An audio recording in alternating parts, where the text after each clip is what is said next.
여러분, 잠시만 멈춰 주십시오. 한때 대한민국에서 가장 뜨겁게 빛났던 도시들이 있습니다. 밤새 불이 꺼지지 않았고 시장 골목에는 사람들의 발소리가 끊이지 않았으며 젊은이들은 작은 가방 하나만 들고 내려와도 그곳에서 집을 얻고 가정을 꾸리고 미래를 꿈꿀 수 있었습니다. 어떤 곳은 검은 석탄으로 나라의 심장을 뛰게 했고 또 어떤 곳은 대기업의 공장 불빛 하나로 온 도시가 살아있다고 믿었습니다. 그런데 지금 그 도시들 중 많은 곳이 조용히 사라지고 있습니다. 일자리가 아예 없는 것도 아닙니다. 어떤 곳에는 아직도 좋은 연봉의 일자리가 있습니다. 사람이 전혀 오지 않는 것도 아닙니다. 어떤 곳에는 주말마다 관광객이 몰려옵니다. 돈이 한 번도 흘러본 적 없는 것도 아닙니다. 그런데도 도시가 죽어갑니다. 상가 유리창에는 임대라는 글씨가 붙어 있고 밤이 되면 번화가라 불리던 거리는 너무 빨리 어두워집니다. 아이들로 가득했던 초등학교 운동장에는 잡초가 자라고 문을 닫은 병원과 약국 앞에는 바람만 지나갑니다. 오래된 집에는 사람이 살지 않고 남은 사람들은 서로의 얼굴을 보며 조용히 묻습니다. 오늘 제가 들려드릴 이야기는 단순한 지방 소멸의 이야기가 아닙니다. 인구가 줄었다, 젊은이가 떠났다, 산업이 바뀌었다는 뉴스의 이야기도 아닙니다. 오늘의 이야기는 한 도시가 어떻게 업을 쌓고 그 업이 어떻게 결과로 돌아오는가에 관한 이야기입니다. 불교에서는 업을 말합니다. 업은 벌이 아닙니다. 업은 원인과 결과입니다. 씨앗을 심으면 독한 열매가 올라옵니다. 가정에도 업이 있고 회사에도 업이 있습니다. 그리고 도시에도 업이 있습니다. 도시의 업이란 무엇일까요? 한때 잘 나가던 산업 하나만 믿고 미래를 준비하지 않은 업, 잠깐 스쳐가는 사람을 진짜 인연으로 착각한 업, 돈은 벌 수 있게 해주었지만 삶은 주지 못한 업, 큰 기업 하나, 중앙정부의 돈 하나, 남이 내려주는 지원 하나에 운명을 맡긴 업. 겉으로는 여전히 시청이 있고 도로가 있고 축제가 있고 이 연수막이 있습니다. 그러나 속으로는 이미 사람이 떠나고 마음이 떠나고 미래가 떠난 뒤입니다. 저는 오늘 이 이야기를 정죄하려는 마음으로 전하지 않습니다. 어느 지방 도시를 비웃거나 어느 지역의 사람들을 탓하려는 것이 아닙니다. 오히려 반대입니다. 사라지는 도시를 보는 일은 우리 자신을 보는 일입니다. 한 가지에만 매달리면 위험합니다. 사람을 붙잡지 못하면 비어갑니다. 돈이 들어와도 삶이 없으면 떠납니다. 남에게 운명을 맡기면 결국 흔들립니다. 이것은 도시의 법칙이자 인생의 법칙입니다. 먼저 첫 번째 업을 보겠습니다. 유통기한이 끝난 한 가지 산업에만 운명을 걸었던 도시의 업입니다. 한때 태백과 삼척, 문경 같은 탄광도시는 대한민국의 심장을 뛰게 했습니다. 광부들은 땅속 깊은 곳으로 내려갔고 그들이 캐낸 석탄은 도시의 난방이 되고 공장의 불이 되고 나라의 성장 동력이 되었습니다. 막장에서 나온 사람들의 얼굴은 검었지만 그들의 손은 나라를 밝히고 있었습니다. 그 시절의 골목을 떠올려 보십시오. 새벽에도 식당 문은 닫히지 않았고 막걸리잔 부딪히는 소리가 골목마다 울렸습니다. 젊은이들은 일자리를 찾아 그곳으로 모였고 석탄이 있는 한 우리는 먹고 살 것이다. 이 산업이 우리를 지켜줄 것이다. 그러나 세상은 바뀌었습니다. 연탄의 시대가 지나고 가스와 전기의 시대가 왔습니다. 에너지의 흐름이 바뀌자 도시의 운명도 바뀌었습니다. 문제는 산업이 바뀐 것이 아닙니다. 문제는 마음이 바뀌지 않은 것입니다. 세상은 앞으로 가는데 도시는 과거의 영광에 머물렀습니다. 그는 40년 가까이 땅속 막장에서 일했습니다. 젊었을 때는 그의 손에 힘이 있었고 그의 도시에도 힘이 있었습니다. 그러나 이제 그는 텅 빈 거리를 걷습니다. 함께 술잔을 부딪히던 동료들은 하나둘 세상을 떠났고 아들과 딸은 수도권으로 떠났습니다. 손주는 명절에도 잘 오지 않습니다. 한때 광부들의 웃음소리로 가득했던 식당 거리에는 녹슨 간판만 남아 있습니다. 이 질문은 아픕니다. 그러나 이 질문을 외면해서는 안 됩니다. 같은 일이 농촌의 곡창지대에서도 일어났습니다. 정읍과 김제, 상주 같은 곳은 한때 밥의 도시였습니다. 가을이면 황금 들판이 끝없이 펼쳐지고 추수하는 사람들의 웃음소리가 논두렁을 채웠습니다. 마을 정미소는 밤늦게까지 돌아갔고 아이들은 들판 옆에서 뛰어놀았습니다. 들판은 여전히 넓지만 사람은 줄었습니다. 땅은 남았지만 마을은 늙었습니다. 풍요의 상징이던 곡창지대가 가장 먼저 고령화의 땅이 되어버린 것입니다. 이것이 첫 번째 업입니다. 한때의 복을 영원한 복으로 착각한 업입니다. 잘 나갈 때 다음 시대를 준비하지 않은 업입니다. 불교적으로 말하면 무상함을 잊은 업입니다. 이 착각이 무섭습니다. 무상함을 모르면 준비하지 않습니다. 준비하지 않으면 변화가 왔을 때 무너집니다. 한 사람의 인생도 그렇습니다. 젊었을 때 힘만 믿고 건강을 돌보지 않으면 나이 들어 몸이 먼저 경고합니다. 한 가지 일만 믿고 배우기를 멈추면 시대가 바뀔 때 길을 잃습니다. 한 사람만 믿고 모든 마음을 걸면 그 인연이 흔들릴 때 삶 전체가 흔들립니다. 한 가지에만 운명을 걸지 마십시오. 한때의 성공을 영원한 복으로 착각하지 마십시오. 변화가 오기 전에 다음 씨앗을 심으십시오. 두 번째 업은 스쳐가는 사람을 붙잡지 못한 도시의 업입니다. 어떤 도시는 사람이 아예 오지 않아서 무너지는 것이 아닙니다. 오히려 사람은 많이 옵니다. 군입대와 수료식 때문에 가족들이 몰려오고 유명 관광지 때문에 주말이면 도로가 막히고 축제 기간에는 식당 앞에 겉으로 보면 도시는 살아있는 것처럼 보입니다. 그런데 이상하게도 돈이 남지 않습니다. 사람이 머물지 않습니다. 낮에는 북적이는데 밤이 되면 텅 비어버립니다. 관광객은 사진 몇 장 찍고 밥 한 끼 먹은 뒤 다른 도시로 갑니다. 가족들은 행사만 끝나면 바로 차를 돌립니다. 그 도시에서 잠을 자지 않고 밤을 보내지 않고 다시 오고 싶은 추억을 만들지 않습니다. 명절 연휴에 휴게소에는 수많은 사람이 들릅니다. 화장실 앞에는 줄이 길고 음식 코너도 북적입니다. 그러나 누구도 그곳을 자기 삶의 목적지로 여기지 않습니다. 급한 일을 해결하고 다시 떠납니다. 사람이 많다고 해서 그곳이 살아있는 공동체가 되는 것은 아닙니다. 도시도 그렇습니다. 스쳐가는 사람과 머무는 사람은 다릅니다. 잠깐 오는 사람과 마음을 두는 사람은 다릅니다. 낮에는 관광버스가 들어오고 사람들은 유명한 장소 앞에서 사진을 찍습니다.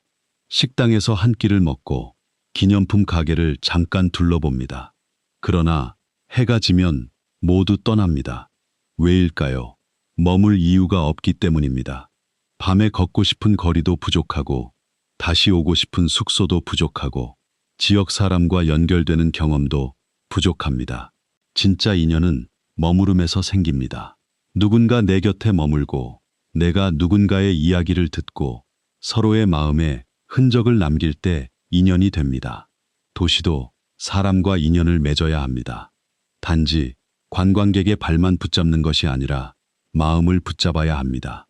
한 사람도 마찬가지입니다. 주변에 사람이 많다고 해서 외롭지 않은 것은 아닙니다. 휴대폰 연락처가 많고 SNS 친구가 많아도 도시가 관광객을 붙잡지 못하는 것처럼 사람도 인연을 붙잡지 못할 때가 있습니다. 겉으로는 바쁘고 사람도 많이 만나고 웃기도 하지만 정작 깊은 관계는 없습니다. 그러면 마음의 도시도 밤이 되면 어두워집니다. 그러므로 두 번째 교훈은 이것입니다. 사람을 많이 모으는 것보다 머물 이유를 만들어야 합니다. 세 번째 업은 일자리는 있지만 삶을 주지 못한 도시의 업입니다.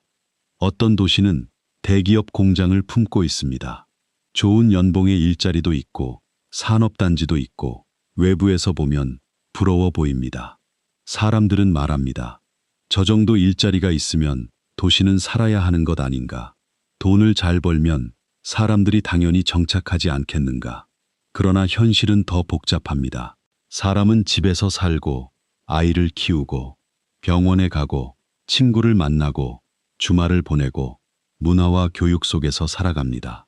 일자리는 있지만 학교와 병원과 문화와 주거가 부족하면 사람은 머물지 않습니다. 낮에는 그 도시에서 돈을 벌고 밤에는 더 큰 도시로 돌아갑니다. 도시는 월급을 주었지만 삶을 주지 못한 것입니다. 세금과 소비, 교육과 문화, 가족의 삶은 인근 대도시로 흘러갑니다. 결국 그 도시는 땀은 흘리지만 열매는 다른 곳으로 보내는 몸이 됩니다. 한 젊은 직장인을 떠올려 보십시오. 그는 지방 산업단지에 있는 좋은 회사에 다닙니다. 연봉도 나쁘지 않습니다. 그러나 퇴근 후 갈 곳이 없습니다. 아이를 낳아 키우려고 해도 좋은 병원과 교육 환경이 걱정됩니다. 이 도시가 정말 살아있다고 말할 수 있을까요? 도시는 단순히 일하는 장소가 아닙니다. 도시는 살아가는 장소입니다. 그런데 어떤 도시는 1터는 만들었지만 3터는 만들지 못했습니다. 공장은 세웠지만 가정을 품지 못했고, 도로는 닦았지만 아이들의 미래를 품지 못했으며, 산업단지는 만들었지만 하루 종일 일하고 통장에는 숫자가 쌓이지만 집에 돌아오면 마음이 텅 비어 있습니다. 가족과 대화할 힘도 없고 몸은 지쳐 있으며 주말에도 쉬는 법을 모릅니다. 그는 경제적으로는 움직이고 있지만 삶은 점점 비어갑니다. 가정도 그렇습니다. 부모가 돈만 벌어오면 된다고 생각하고 아이에게 학원만 보내면 된다고 생각하고 집만 넓히면 행복해질 것이라고 믿으면 돈을 버는 곳이 아니라 삶을 살 수 있는 곳을 만들어야 합니다. 일자리만으로는 사람이 머물지 않습니다. 사람은 월급이 아니라 삶 전체로 정착합니다. 네 번째 업은 남이 내려준 동아줄에 운명을 맡긴 도시의 업입니다. 어떤 도시는 대기업 하나만 믿었습니다. 큰 공장이 들어왔을 때 사람들은 안심했습니다. 대기업은 도시를 위해 존재하는 것이 아닙니다. 기업은 시장의 흐름에 따라 움직입니다. 생산성이 맞지 않으면 공장을 줄이고 해외가 유리하면 해외로 옮기며 기술이 바뀌면 사람을 줄입니다. 도시가 한 기업에만 운명을 맡겼다면 그 기업이 방향을 바꾸는 순간 도시 전체가 흔들립니다. 한 회사의 모든 것을 건 사람도 같습니다. 회사가 나를 끝까지 지켜줄 것이라고 믿었지만 회사도 자기 생존을 먼저 생각합니다. 이것이 의존의 업입니다. 도시가 중앙정부의 지원금만 기다리는 것도 마찬가지입니다. 스스로 벌어들이는 힘은 약한데 외부 예산으로 건물을 짓고 축제를 만들고 공항을 세우고 문화센터를 올립니다. 처음에는 화려합니다. 겉으로는 발전처럼 보였지만 속으로는 빚과 유지비가 쌓이고 있었던 것입니다. 불교에서는 이것을 바깥의 의지처에만 매달리는 마음과 비슷하게 볼 수 있습니다. 사람은 누구나 의지할 곳이 필요합니다.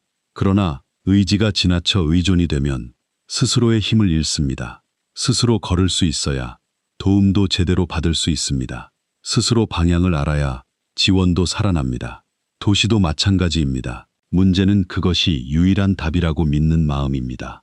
외부의 돈은 씨앗이 될 수 있지만 뿌리는 지역 안에서 내려야 합니다. 기업은 기회가 될 수 있지만 도시 전체의 운명이 되어서는 안 됩니다. 지원금은 불씨가 될 수 있지만 영원한 난로가 될 수는 없습니다. 그러므로 네 번째 교훈은 이것입니다. 남의 손에 운명을 통째로 맡기지 마십시오.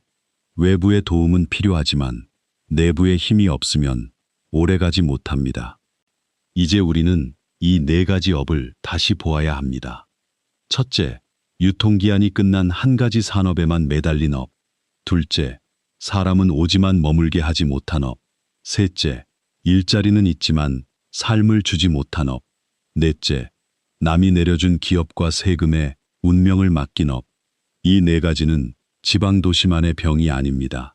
우리 모두의 삶에도 숨어 있습니다. 나는 많은 사람을 만나지만 깊은 인연을 잃고 있는 것은 아닌가? 나는 돈은 벌지만 삶을 잃고 있는 것은 아닌가? 나는 내 운명을 회사나 부동산이나 누군가의 말에만 맡기고 있는 것은 아닌가? 사라지는 도시의 이야기는 결국 우리 자신의 이야기입니다. 그렇다면 길은 없는 것일까요? 아닙니다. 무너짐을 보는 이유는 절망하기 위해서가 아닙니다. 무너짐을 제대로 보면 다시 세울 길도 보입니다. 모든 곳을 예전처럼 유지할 수 없을지도 모릅니다. 사람이 이미 많이 떠난 곳에 과거의 방식대로 모든 인프라를 흩뿌리는 것은 자비처럼 보이지만 때로는 더 큰 낭비가 될 수 있습니다. 남은 힘을 한 곳에 모아야 할 때가 있습니다.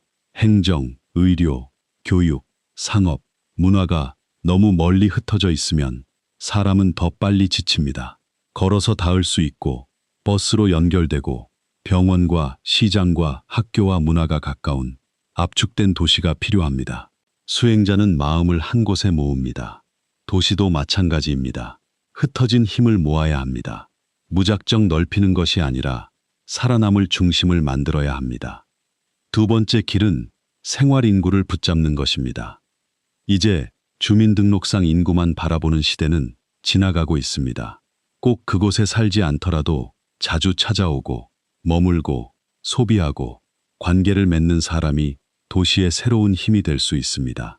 사람에게 잠깐 들르세요가 아니라 하루 더 머물고 싶다는 마음을 주어야 합니다. 사람도 그렇습니다. 좋은 인연은 억지로 붙잡는 것이 아니라 머물고 싶은 마음을 만들어줄 때 깊어집니다. 도시도 사람에게 머물 이유를 주어야 합니다. 세 번째 길은 삶의 인프라입니다. 일자리만 만들면 된다는 생각에서 벗어나야 합니다. 좋은 병원, 좋은 학교, 안전한 주거, 아이를 키울 수 있는 환경, 이런 것들이 있어야 사람은 정착합니다. 도시는 공장만으로 살아나지 않습니다. 도시는 삶으로 살아납니다. 돈을 벌 수 있는 곳에서 살고 싶은 곳으로 바뀌어야 합니다. 네 번째 길은 지역의 자립입니다. 지원금이 들어올 때 건물부터 지을 것이 아니라 사람을 키워야 합니다. 지역에서 장사를 할 사람, 농업을 새롭게 바꿀 사람, 콘텐츠를 만들 사람, 아이들을 가르칠 사람, 돌봄을 맡을 사람. 건물은 사람이 없으면 빈 껍데기입니다. 그러나 사람이 살아있으면 작은 공간도 중심이 됩니다. 제2의 새마을 운동이 정말 새 시대에 필요하다면 그것은 시멘트와 건물의 운동이 아니라 사람과 관계와 삶의 운동이어야 합니다. 과거의 새마을 운동이 길을 닦고 지붕을 바꾸었다면 새 시대의 새마을 운동은 마음의 길을 닦고 지역의 미래를 바꾸어야 합니다. 혁신은 새 기술을 쓰는 것만이 아닙니다. 오래된 사고방식을 바꾸는 것입니다. 과거의 영광을 붙잡고 예전에는 좋았다고만 말하는 것이 아니라 지금의 아이들이 왜 떠나는지, 청년들이 왜 돌아오지 않는지, 사람들이 왜 하루 묵지 않는지 정직하게 보는 것입니다. 상생은 함께 사는 것입니다. 도시와 농촌, 청년과 노인, 기업과 지역, 관광객과 주민이. 지속은 오래가는 길입니다. 자연을 망치며 잠깐 돈을 버는 방식, 세금으로 빈 건물을 계속 유지하는 방식, 사람의 마음을 소모시키는 방식은 지속이 아닙니다. 오래 가려면 작아도 살아 있어야 하고 느려도 뿌리가 있어야 합니다. 여기에 불교의 눈으로 하나를 더해야 합니다. 자비와 지혜입니다. 자비만 있으면 모든 것을 다 살리려다 함께 가라앉을 수 있습니다. 진짜 회복은 자비와 지혜가 함께 가야 합니다. 떠난 사람을 원망하지 않는 자비, 남은 사람을 방치하지 않는 자비, 그러나 더 이상 낡은 환상에 세금을 붓지 않는 지혜, 과감히 줄일 것은 줄이고 모을 것은 모으는 지혜가 필요합니다. 도시의 소멸은 슬픈 일입니다. 그러나 더 슬픈 것은 소멸의 원인을 알면서도 아무것도 바꾸지 않는 것입니다. 이것은 자비가 아니라 무명입니다. 무명은 모르는 마음입니다. 모르기 때문에 같은 실수를 반복합니다. 불교 수행의 시작은 무명을 보는 것입니다. 내가 무엇을 모르고 있었는지, 무엇을 착각하고 있었는지, 무엇을 외면하고 있었는지 보는 것입니다. 도시도 이제 무명을 보아야 합니다. 우리는 착각했습니다. 대기업 하나가 들어오면 미래가 보장된다고 착각했습니다. 중앙정부의 돈이 내려오면 문제가 해결된다고 착각했습니다. 이제 그 착각에서 깨어나야 합니다. 진짜 도시는 사람의 마음이 머무는 곳입니다. 아이를 키울 수 있고, 노인이 외롭지 않고, 청년이 미래를 볼 수 있고, 가게 주인이 내일을 기대할 수 있고, 외지인이 다시 오고 싶어 하며, 돈이 지역 안에서 돌고, 사람과 사람이 서로 얼굴을 아는 곳입니다. 그리고 이 이야기는 결국 여러분의 삶으로 돌아옵니다. 여러분의 인생도 하나의 도시입니다. 여러분의 가정도 하나의 도시입니다. 여러분의 통장도 하나의 작은 지방 정부입니다. 한 가지 수입에만 모든 운명을 걸고 있지는 않습니까? 많은 사람을 만나지만 진짜 관계는 비어 있지 않습니까? 돈은 벌지만 도시가 무너지는 법칙은 삶에도 적용됩니다. 그러므로 오늘의 이야기는 부동산 투자만의 이야기도 아니고 지방 행정만의 이야기도 아닙니다. 이것은 생존의 법칙입니다. 한 가지에만 매달리지 말 것, 사람을 머물게 할 것, 번 돈이 새 나가지 않게 할 것, 남에게 운명을 맡기지 말 것, 그리고 무상함을 알고 다음 씨앗을 심을 것. 이 5가지를 기억하십시오.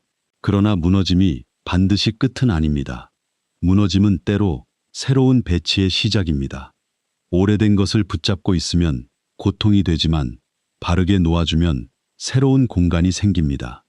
불교에서는 집착이 괴로움의 뿌리라고 말합니다.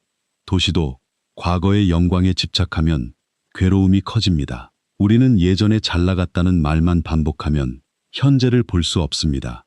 과거를 존중하되 과거의 농업 방식만 고집해서는 안 됩니다. 관광의 이름을 가졌다면 사진 한 장이 아니라 머무는 경험을 만들어야 합니다. 공장을 품었다면 노동자의 삶까지 품어야 합니다. 이것이 회복의 길입니다. 오늘도 어딘가의 지방 도시에서는 시청불이 켜져 있을 것입니다. 누군가는 회의실에서 인구 대책을 말하고, 누군가는 관광객 유치 계획을 보고하고, 누군가는 기업 유치 현수막을 준비할 것입니다. 사람이 왜 머물지 않는가? 이곳에서 아이를 키우고 싶은가? 이곳에서 노후를 보내고 싶은가? 이곳에서 돈을 쓰고 싶은가? 이곳에서 다시 오고 싶은 마음이 생기는가? 이 질문에 답하지 못하면 어떤 계획도 오래가지 못합니다. 그리고 우리 자신에게도 같은 질문을 해야 합니다. 내 삶에서 무엇이 떠나고 있는가? 내 마음에 머무는 것은 무엇인가? 내 미래는 한 가지에만 묶여 있지 않은가? 이 질문이 어렵게 느껴질 수 있습니다. 그러나 질문하지 않는 삶은 더 위험합니다. 병을 모르면 치료할 수 없고, 업을 보지 않으면 바꿀 수 없습니다. 도시도, 사람도, 가정도 먼저 자기 상태를 정직하게 보아야 합니다. 마지막으로 저는 이렇게 발언하고 싶습니다. 사라지는 도시들이 단지 버려진 땅으로 남지 않기를 바랍니다. 떠난 청년들이 언젠가 돌아올 이유를 찾기를 바랍니다. 아이들의 웃음소리가 사라진 운동장에 다시 작은 발소리가 들리기를 바랍니다. 빈 상가에 다시 사람이 모이고 낡은 골목에 새로운 이야기가 피어나기를 바랍니다. 그러나 그 회복은 거짓 희망으로 오지 않을 것입니다. 현실을 보아야 합니다. 아픈 곳을 아프다고 말해야 합니다. 줄일 것은 줄이고 모을 것은 모으며 버릴 환상은 버리고, 지혜는 차갑게 버리는 것이 아닙니다. 지혜는 살릴 것을 살리기 위해 방향을 바꾸는 힘입니다. 도시의 미래도 우리의 미래도 이 2가지가 함께 있어야 합니다. 자비와 지혜. 자비 없는 구조조정은 사람을 다치게 하고, 지혜 없는 동정은 모두를 함께 가라앉게 합니다. 이제 우리에게 필요한 것은 따뜻하지만 눈먼 마음이 아니고, 날카롭지만 차가운 계산도 아닙니다. 여러분, 오늘 이 이야기가 단지 어느 지방 도시의 뉴스처럼 들리셨습니까? 아니면 여러분의 삶 어딘가에도 같은 질문이 숨어 있다고 느끼셨습니까? 한 가지에만 매달리지 마십시오. 스쳐가는 사람만 늘리지 말고 머무는 인연을 만드십시오. 돈은 벌되 삶이 새나가지 않게 하십시오. 남에게 운명을 통째로 맡기지 마십시오. 그리고 변화가 오기 전에 다음 씨앗을 심으십시오. 그러나 도시도 하루아침에 살아나지 않습니다. 매일 조금씩 다시 채워야 합니다. 한 사람의 말, 한 가게의 불빛, 한 아이의 웃음, 한 노인의 안부, 한 청년의 도전, 한 마을의 작은 결정이 모여 도시의 운명을 바꿉니다. 우리 삶도 그렇습니다. 오늘의 작은 선택이 내일의 길이 됩니다. 오늘의 습관이 내일의 업이 됩니다. 오늘의 업이 모여 미래의 운명이 됩니다. 내가 사는 곳이 사람을 버리는 곳이 아니라 사람을 살리는 곳이 되게 하소서. 떠나는 사람을 원망하기보다 머물 이유를 만드는 지혜를 주소서. 낡은 영광에 집착하지 않고 새 씨앗을 심을 용기를 주소서. 도시도, 가정도, 내 마음도 다시 살아날 길을 보게 하소서. 예언은 운명이 아닙니다. 소멸도 운명이 아닙니다.